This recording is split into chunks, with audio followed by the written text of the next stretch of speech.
Well, tonight, a new effort to achieve the elusive two-thirds gender principle could see the position of woman representative abolished. A bill by Uasin Gishu woman representative Gladys Boss Shollei seeks to have constituencies paired to form one constituency where only women can contest to be elected.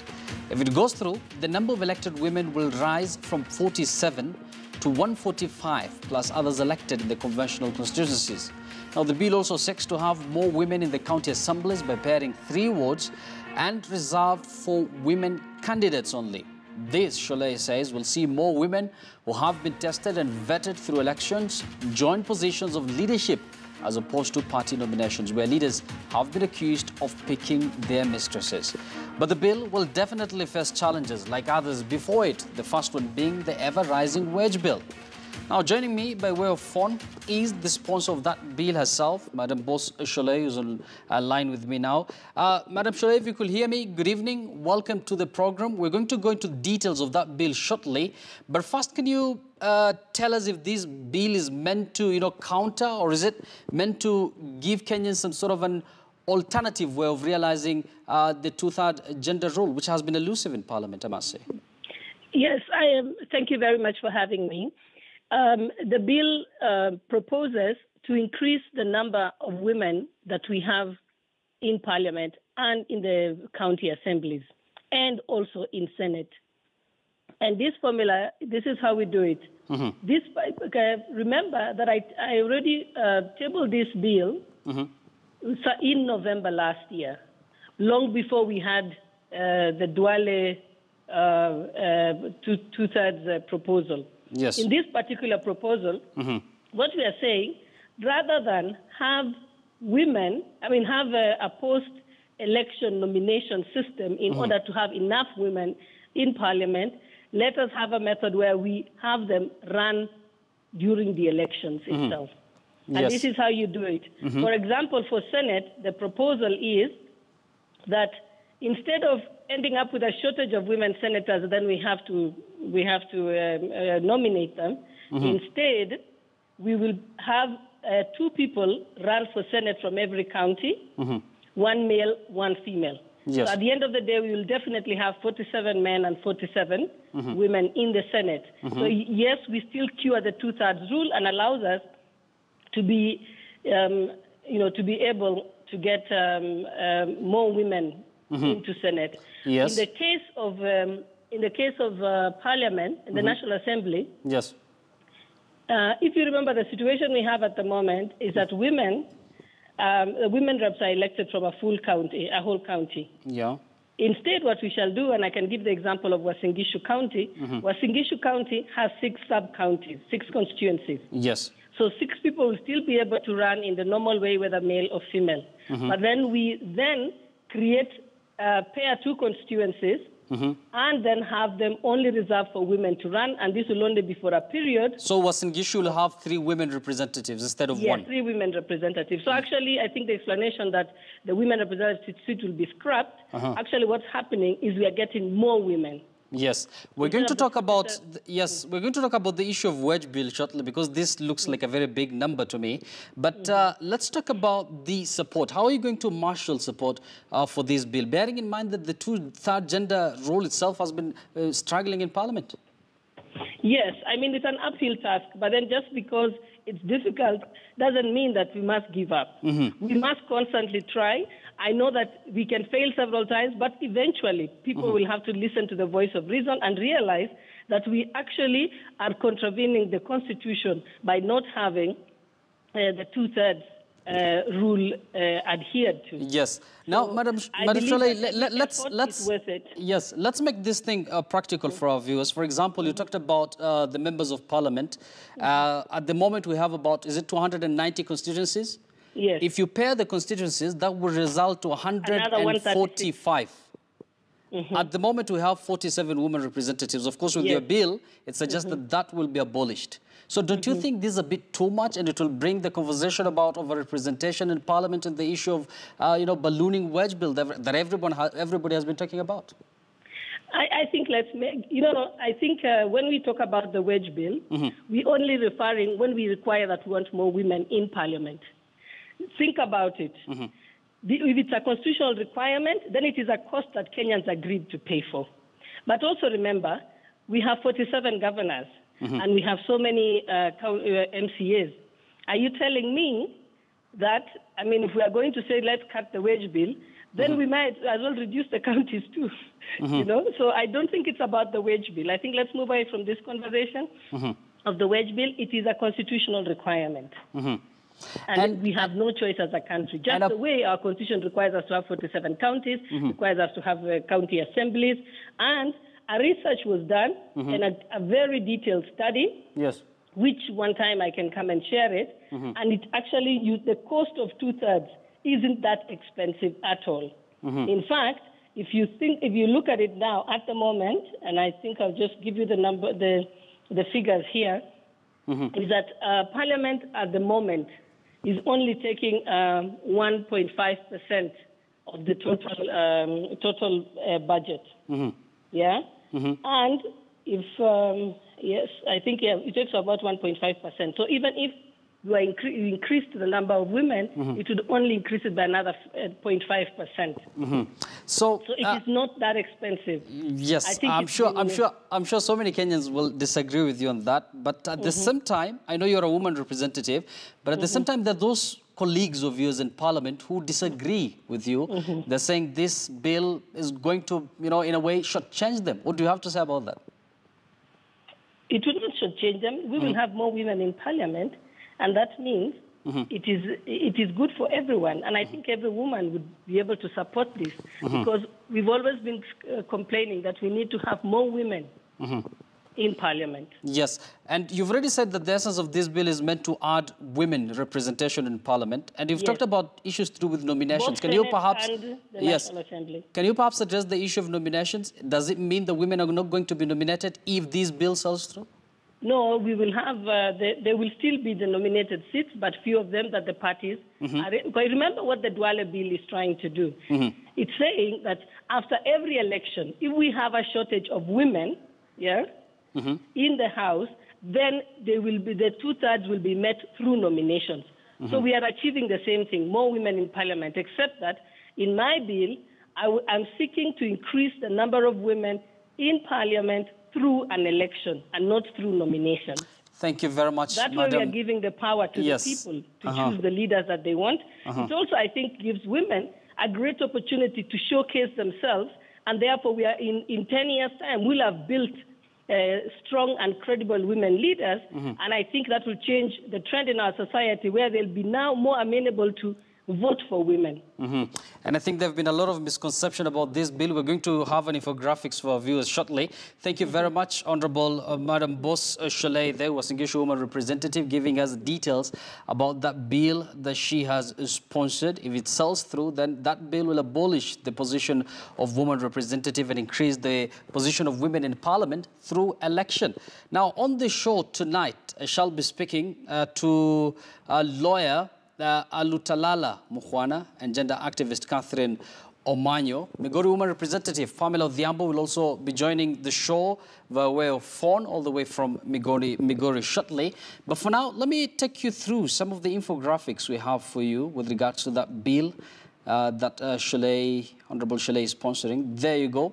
The bill is meant to scrap the woman representative position altogether, all the 47 of them, address the 2/3 gender rule, which has been very elusive in Parliament, I must say, through electing more women.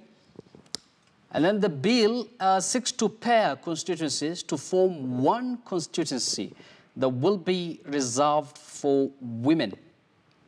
And then it will also pair 3 wards, that is at the county level, and that will form, of course, an exclusive seat for women. And then if the bill sells through, woman representative seat will be abolished, as I've already mentioned. And of course, Shollei is a record having said that the essence of the bill is to add more women in Parliament through election. Once again, in studio I have lawyer Alutalala and gender activist Catherine Omanyo. Migori Woman Representative is going to join me shortly by way of phone. Good evening, gentlemen. And ladies, welcome to the program. Thank you. Thank you, Hussein. Wakili, let me begin with you. You've seen the details of that bill that is sponsored by the Uasin Gishu Woman Representative. I mean, a lot of people have raised issues with it. So do you think this is some sort of women telling Parliament that they've had enough of the two-third gender rule not sailing through? Now they're going for an alternative way, perhaps? Thank you very much for having me on show.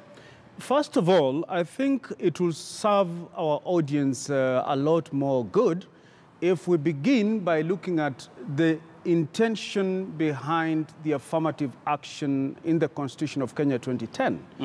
And the reasoning behind the framers of the Constitution and that particular provision was that our women had been marginalized and that environment and circumstances existed in our political terrain which made it very, very difficult for our mothers, for our sisters who wish to participate in the elections to do so.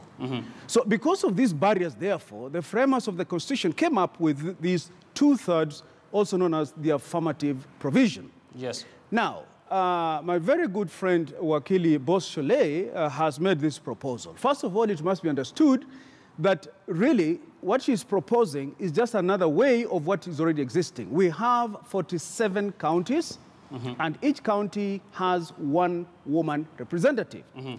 The problem is that this is not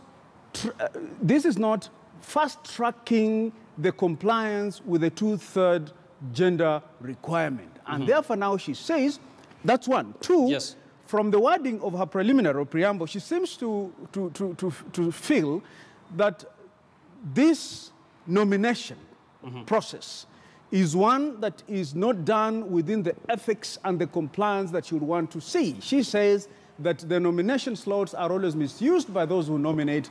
In fact, in her own words, she says they give their cronies and girlfriends. So those are the two ills she seeks to circumvent. Now, one, in principle, if the aim is to attain the affirmative requirement, that is a good thing. Number two, if she seeks to abolish the 47 woman rep positions, and in its place, she's saying that all the constituencies will be paired. Now, how many constituencies do you have? About 290? Sorry? We have 290 constituencies, divide by 2, that will come to about 145 representatives. Correct. So this brings the questions of over-representation once again.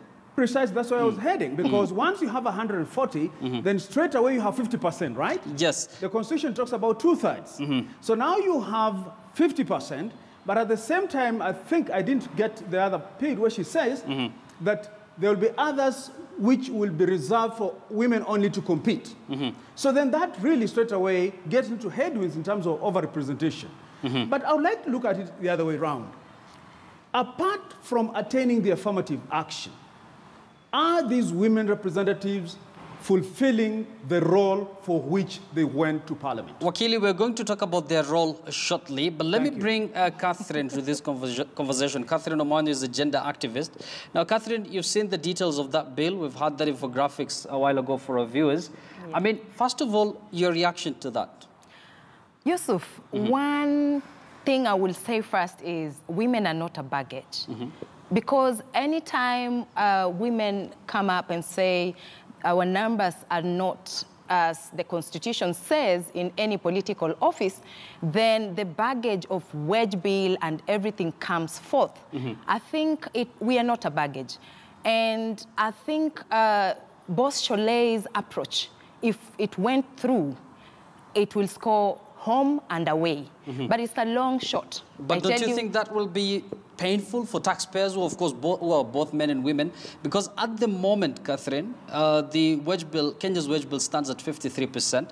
Apparently, we're using up about, is it 55% of the country's revenue allocation? The international standard for sub-Saharan African countries is just 34%. We are at 55%. With this kind of a bill, there are those critics who might feel, okay, well, we already have a 47 woman representative. We have those who've been elected, as much as we've not yet gotten to the two-third majority. I mean, it seems if you look at it from every angle, it means it's going to be painful for the taxpayer.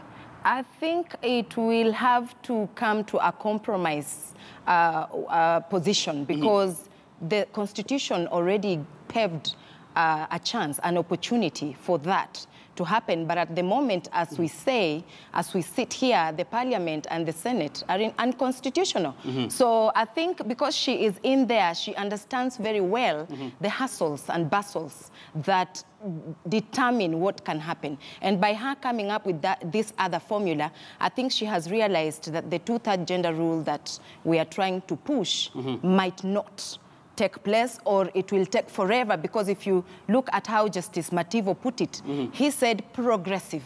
And to me, progressive is denial. It is. Because if it says 2/3 gender rule should be put in place, it should immediately. But at the moment, as we sit here, nobody is looking into it. People promise heaven, but they give us hell. And the only way is to look for another approach. And I think it's a high time people tried this new method before they pull it down. Yeah.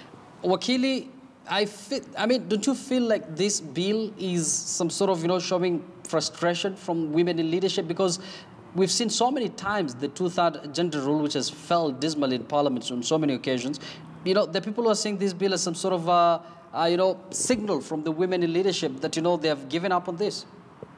Yes, Yusuf, in a way, you see a manifestation of frustration from our women and our sisters and mothers.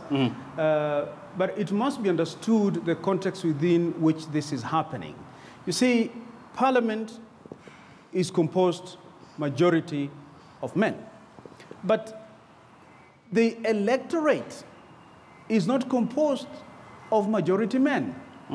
And therefore, I think that as we debate whether Boss Shollei's alternative is the way to go, despite all the hiccups which you've rightly outlined, the important thing that the women of this country must understand that they have the answer to this problem.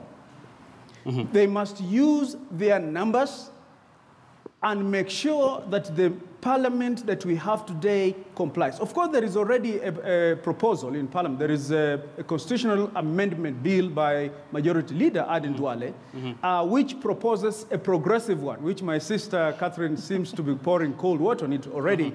And he proposes 20 years, a stretch of 20 years within which this has to be attained. Whereas that looks progressive and looks good, the question is, why have they failed to comply? Because this is a constitutional provision.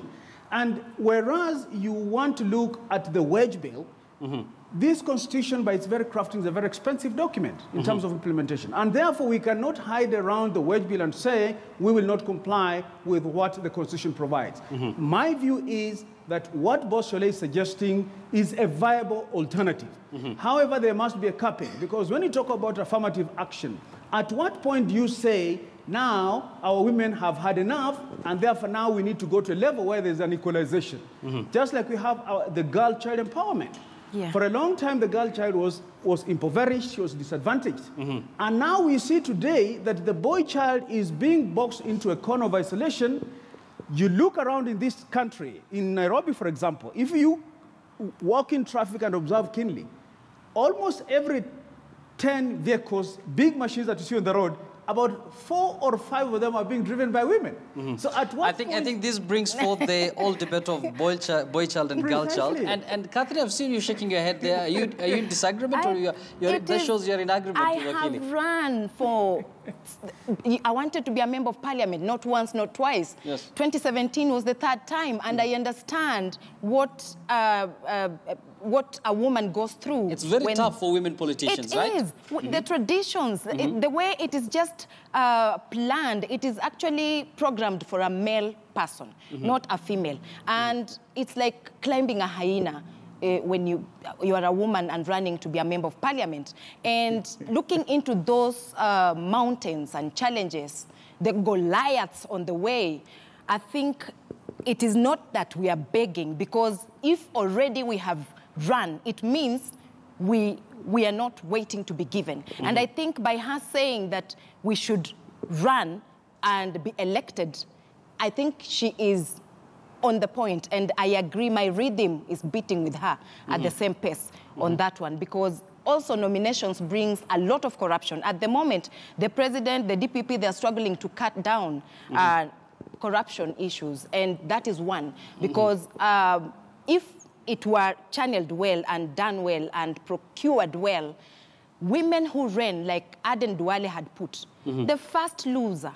should have been given an opportunity to be nominated. But then there is a quagmire in the Constitution where it says once you run, whether male or female, you're locked out. So we needed just a repeal of that section and a top-up to allow any woman who ran and time for nomination comes, that woman actually qualifies. Then we're going to talk about the nomination shortly, because I think Shollei's bill also, in a way, addresses that. Wakili, you've had Catherine's point of view there. As much as you're saying at the moment the boy child is being pushed to the corner, I mean, when it comes to women politicians, they're always disadvantaged out there, up until now, right? yeah, because of violence. Women Actually, don't... I was directing that question to Akili. Okay. You know, Yusuf, with the greatest respect to our women and girls, Yes. it is always important to understand that the law is a double-edged sword.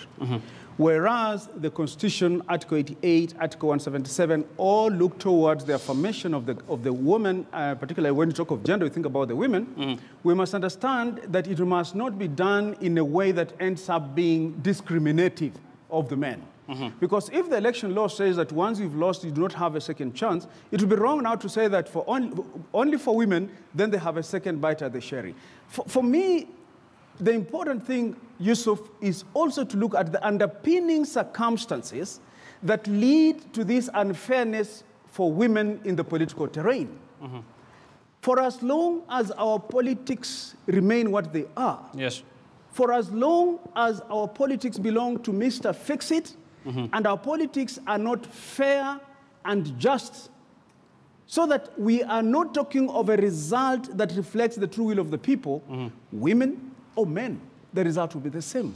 Clearly, this is an interesting conversation. We're going to continue with this, and of course, I'm going to link up with Migori woman representative Pamela Odhiambo shortly, because of course this bill targets her position, that of woman representative. If it sells through, then the woman representative position is going to be normal. Of course, you're watching the big story right on KTN News. We're going to take a very short break, but we'll return with much more. Stay with us.